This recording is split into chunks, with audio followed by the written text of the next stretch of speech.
योगी राम सूरत कुमार की जय। योगी राम सूरत कुमार, योगी राम सूरत कुमार, योगी राम सूरत कुमार, जय गुरु राया। योगी राम सूरत कुमार, योगी राम सूरत कुमार, योगी राम सूरत कुमार, जय गुरु राया।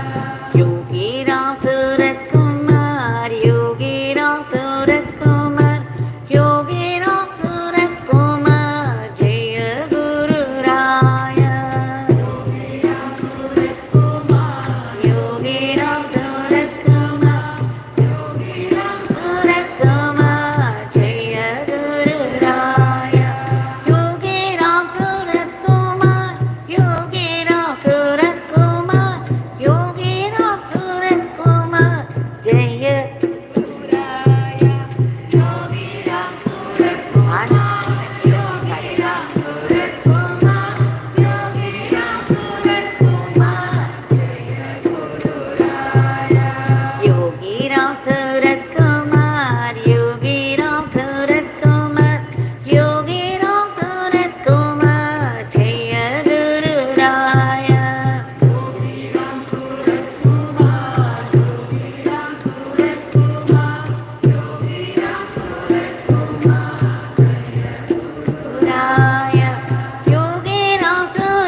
Rama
Rama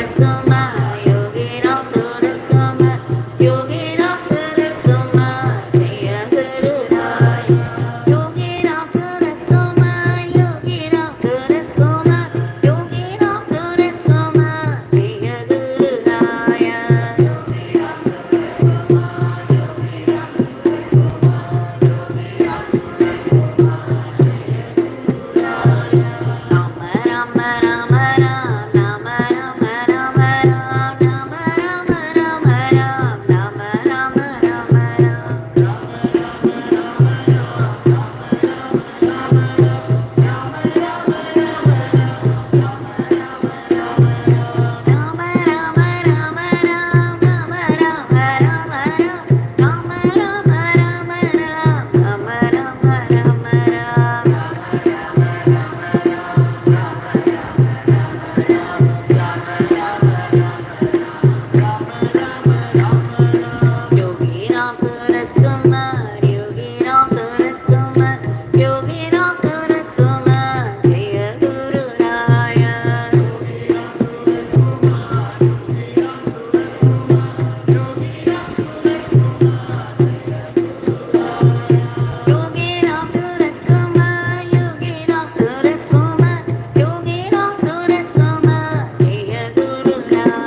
Rama Rama Rama Rama Rama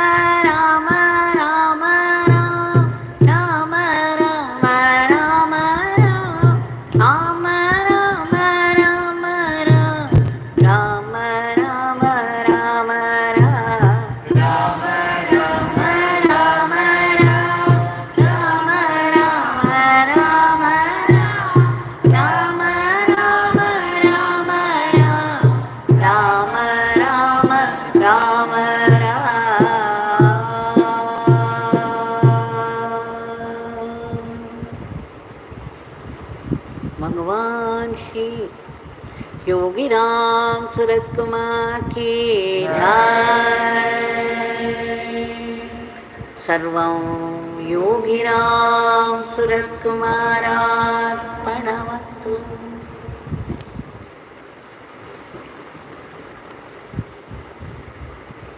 Our endless pranams, endless grateful pranams in celebration of this grace, which made it possible for all of us to be here to sing His powerful name. We shall go through one more story of Paparamda, which again tells us how important it is not to feel self-important.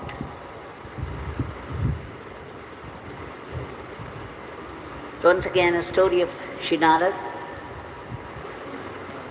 And these people, it's not that they were defective in their behavior, but certain leelas were played by these people in order to accentuate a certain point, emphasize a certain point for the sadhus. Now this is a very familiar story, I am very sure that many people know it already, but all the same, it's good to remember again and again. Shinarad was a great votary of Nama, and he was chanting this mantra, Narayana, all the 24 hours of the day and night, day and night. He was moving around all the time from one world to the other. He was free to enter any world. And he would do it with the mantra on his tongue all the time. So much so that there was a sudden pride arose in his heart that no one could chant the name like him all the 24 hours, lagata, continuously, ceaselessly. He was chanting and chanting and chanting. It's very strange because when you are supposed to chant ceaselessly, it should undermine your ego. Instead, sometimes when we chant, the devotion would be absent. And then it gets diluted, even the chanting, and then there is a trace of self-pride. Now he also became a victim of that. Shinarad developed self-pride over his chanting. He thought he was the greatest devotee of Narayana. There could be no one else who could chant the way he was chanting all the 24 hours of the day and day after day, all through the time. Now when he went to Vaikuntha, Shinarayan detected this trace of self-pride in him. He smiled to himself. It's his responsibility to set right things in his devotee. And he would play certain leelas. Even in our life, we could see how situations develop all of a sudden, and then we bounce back to our balance. There would be sometimes inferiority complex, and there would be sometimes superiority complex. And certain situations would develop immediately to set us right. Now, Narad, thinking all the time that he was the greatest devotee of the Lord, because he was chanting, he asked Srinarayan who was the greatest devotee of Mahavishnu. Srinarayan said in all seriousness, "Oh, the greatest devotee? There is only one person." And Srinarayan thought he was going to mention his name. But Srinarayan smiled and said, "There is a village there on the earth. There is a farmer. I think he is the greatest devotee of me." Now, you can imagine the reaction of Srinarayan. He began to wonder, how can a farmer who was doing only farming all the time, slogging through the fields for some harvest, could be a great devotee? So Srinarayan advised him to go to the village and see for himself. Out of curiosity, Srinarayan immediately started. He went to that place, the house of this farmer, who welcomed him, however poor he looked. He welcomed him with great honor and hospitality. There was so much devotion and veneration for Srinarayan. And then Srinarayan decided to stay on for a few days with him. And of course, the farmer himself said, "Please stay with me as long as you want.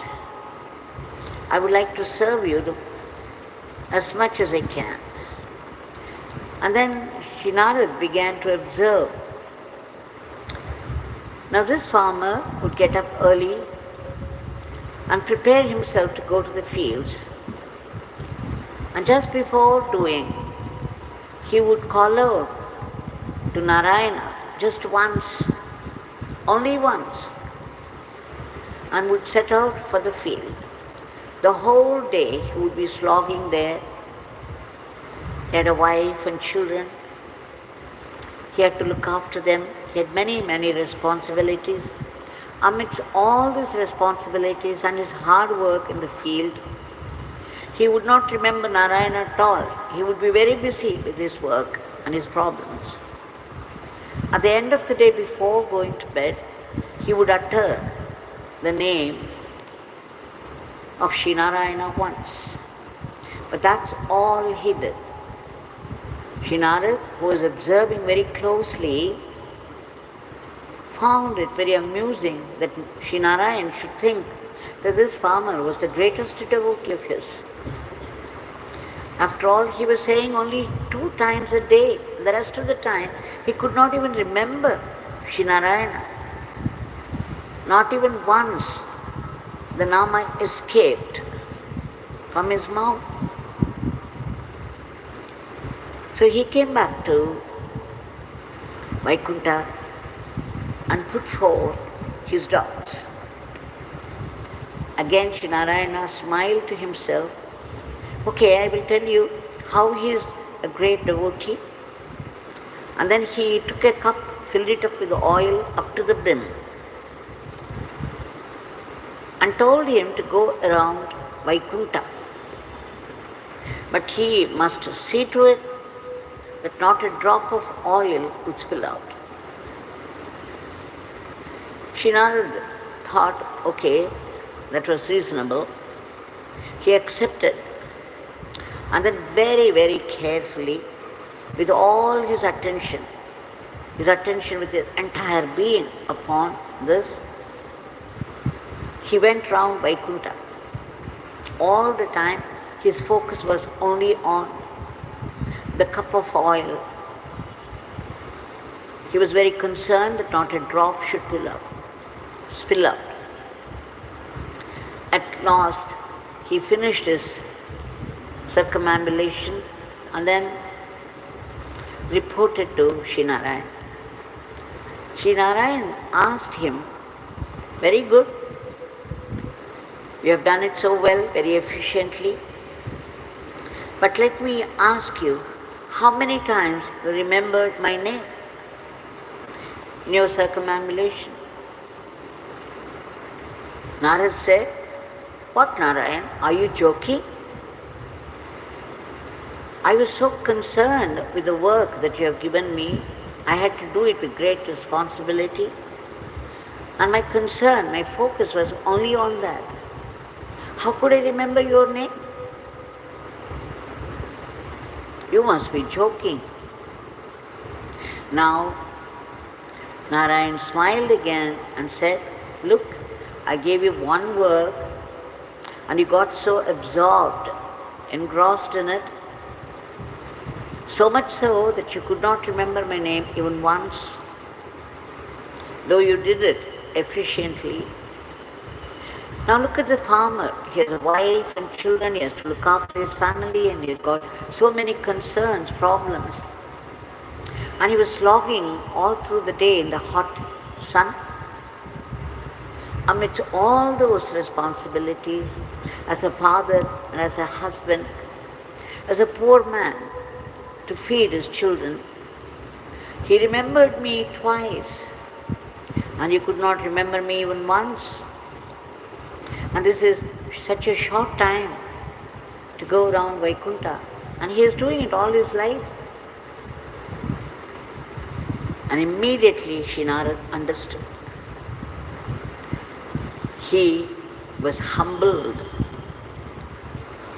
He knew what Srinarayana was pointing out. Now this story is very familiar to people.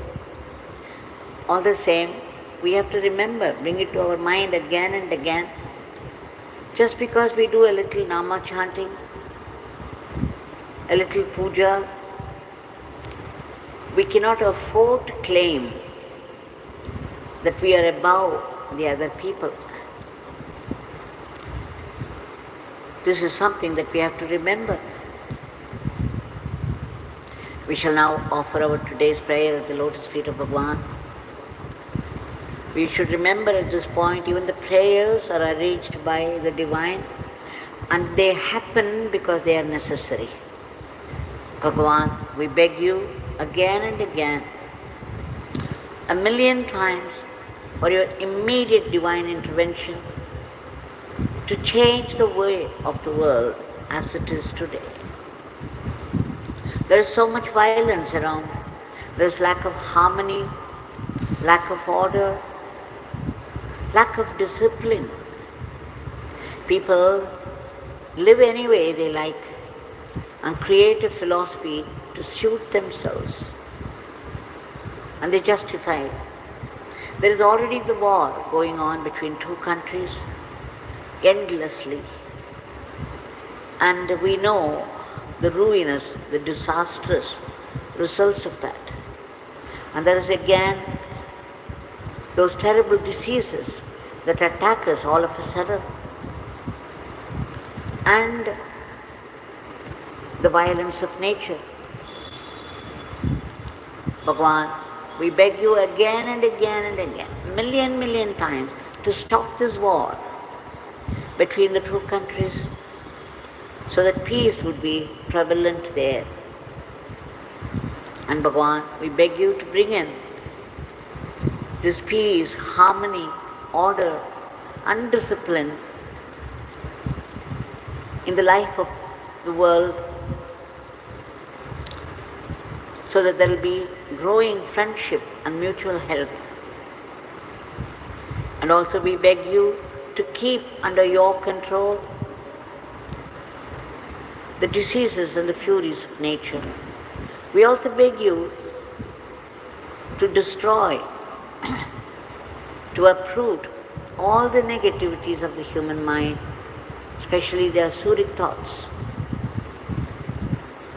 As we used to see in the beginning, in the Krita Yuga, we saw there were communities, the Devas community and Asuras community, and there was a constant tug of war. And in Dwapara Yuga, among the cousins, the good ones and the bad ones outnumbered. And now in Kali Yuga, in everybody's mind, the Asuras and Devas are fighting. We all know that. So God cannot afford to take an avatar. That's why He sends Mahatmas. Mahatmas are one with the Divine, and they are in constant communion with the Supreme. So we beg Bhagavan again and again to help us out of these situations. We also beg you, Bhagavan, to reach out to those people who have been stranded in varied parts of the world, all over the world. They may belong to different countries, speak different languages and of different religions, and yet caught by some bad karma, unable to get help or protection. They go through such anguish. We beg you to reach out to them and do the needful. We also beg you to protect all those unselfish people who have been slogging for the welfare of others from unworthy, unhealthy criticisms that come in the way of constructive work. Unhealthy, unworthy aspersion. Bhagavan, we also beg you to give a boost to our economy and promote the growth in varied fields of activity, so that India would soon become the world teacher to conduct, to lead the whole world in the path of Dharma. We also pray to you in all sincerity and earnestness for unceasing chanting and that joyful chanting, an unbroken remembrance of your Leelas and teachings, so that we assimilate and make it into Atma Shakti. Bhagavan, we beg you to bless us all to be only sattvic instruments in your hands and not rakshasic instruments. Please bless us to run our everyday life as an offering to you and not be caught by the snares of Maya. We also seek your blessings for that ultimate state of being, the state of bliss and peace. But then we need to be purified. There is so much desire, worldly desires for possessions, and there is intense fear, and if not fear, intense anger. If not anger, there is so much sorrow turning into depression, and there is passion, self-pride, jealousy and whatnot. All this have to be cleared out so that we have a transformed, peaceful mind before God reflects in His full glory. You have said, Bhagavan, that the Nama of the Divine is a very powerful weapon to destroy all our past sins which are responsible for the latent tendencies today in our mind. We take refuge in your Nama. Please bless us for unceasing chanting of that, so that all this would go into Atma Shakti. Wherever we live, whatever work falls into our hand, we know that it's your work and we should do it as our offering to you, and that in the spirit of service to you, the spirit of surrender to you, and that joyfully, without any unhealthy competition or jealousy. Now once again, all this will go into our Atma Shakti by your grace. Please bless us to practice acceptance of whatever life brings to us at any moment. Coming from you, it can only be a great blessing meant for our transformation. But for the adversities of life, we would never turn to God. So God would see to it, as we go through the effect of some bad karma, He would also put a blessing in it, which would push us towards Him. It's meant for our greater harmony, a greater good, and closer kinship with God. Bhagavan, please bless us to be able to feel your vibrant presence everywhere and in everything, and to know that it is your sankalpa, your will, that's behind all the happenings of life and the world. When a bad karma hits us very badly, we collapse. We try to move away from you and put the blame on all the people around for our own failures. But then you, out of your compassion, will convert all the difficulties into great blessings. Please bless us to be grateful to you, even for the sufferings of life. We reach out, we beg for your powerful blessings for all the species of the cosmos, in whatever state of misery they are, to be lifted to a higher plane. And finally, we who have been seeking only solutions endlessly for our problems of life, now seek dissolution of the root cause of this vicious cycle of births and deaths. And what is that? The utter selfishness, the tyranny of the ego, the false identification with the body, ahambhav. We beg you again and again and again, Bhagavan, to uproot this ahambhav and replace it with atma bhav, and bless us with that immortal life, that eternal living, and eternal servitude to you, that eternal supreme Brahman. Jai Raghunatha.